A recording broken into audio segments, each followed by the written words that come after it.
Good evening.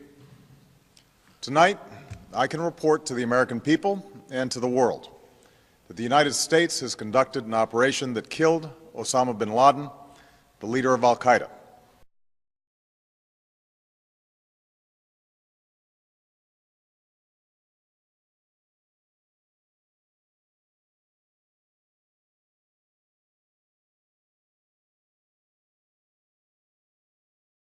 A NATO Chinook has crashed in central Afghanistan, killing 31 US soldiers and 7 Afghan troops, the country's president has confirmed.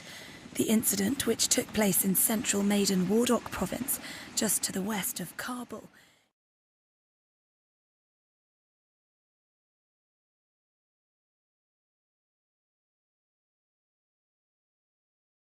U.S. officials are telling the Associated Press that the American troops whose helicopter was shot down by insurgents were on a mission to help a group of Army Rangers who had come under heavy fire.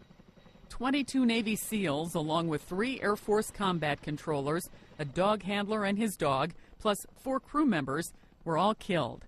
7 Afghan commandos and a civilian translator also died. The attack marks the deadliest single loss of American forces in the decade-old war in Afghanistan, and it was a blow to the elite Navy unit that killed Osama bin Laden and their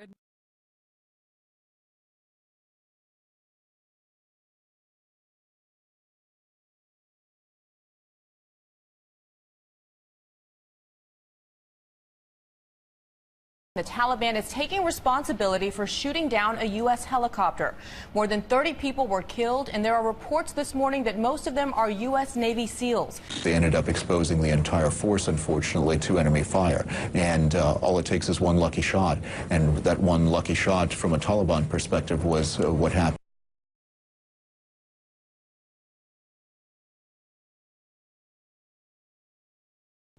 Well, Wolf, what we have learned today is those Navy SEALs were not on a rescue mission, as we were first led to believe. Navy SEAL commandos killed when their helicopter was shot down by the Taliban weren't on one of their usual secret assault missions.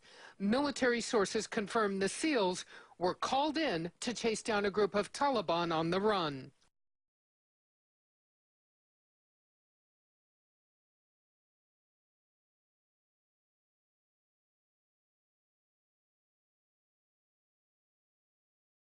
As Vice President of the United States, as an American, I was in absolute awe of the capacity and dedication of the entire team, both the intelligence community, the CIA, the SEALs. It just was extraordinary.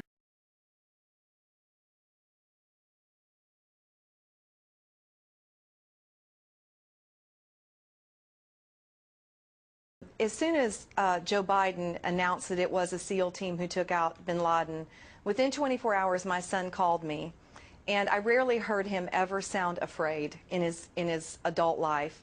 And he said, "Mom," his tone was extraordinarily serious. He said, "You need to wipe your social media clean. I mean, you need to get everything off of it now." And I said, "Of course, son, I will. What's wrong?"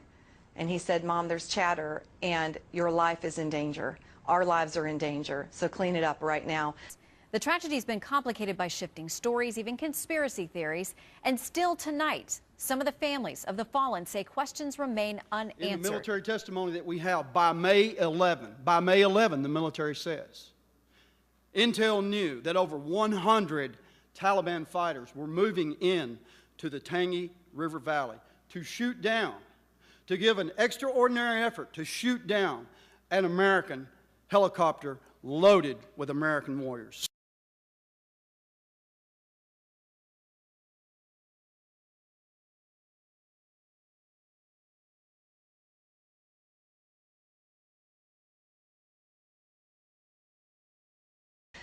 We found that they flew into the Tangi River Valley unescorted. This was not standard protocol. According to military testimony, in over 400 missions, 2 commanders said they had never done an operation like this.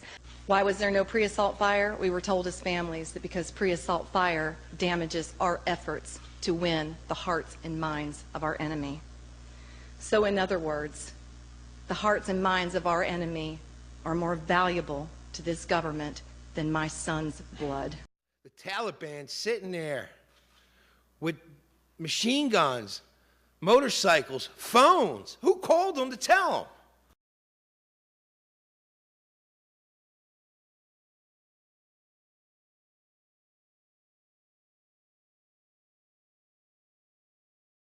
There are some staggering things that we've learned, such as the 7 Afghanis that were on the manifest that night were not the Afghanis that died. In other words, we found out they were switched out at the very last minute in such a rush that the manifest couldn't be changed, which is very, very dangerous and very uncommon.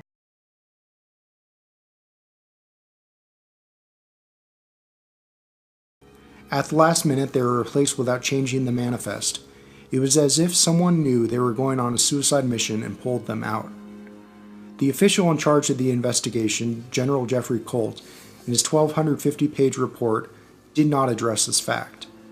Additionally, it appears the Taliban knew the CH-47 was coming, knew the exact time and route they would be using, that the Afghan commandos originally on the helicopter probably tipped the Taliban off.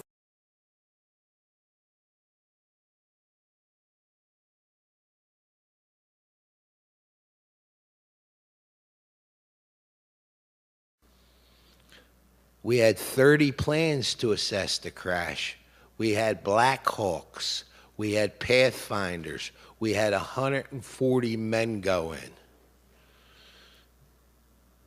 You knew it was going to crash? You knew. They knew. Just like the Taliban knew they were coming with 100 guys. They knew May 10th. It's documented that SEAL Team 6 was coming.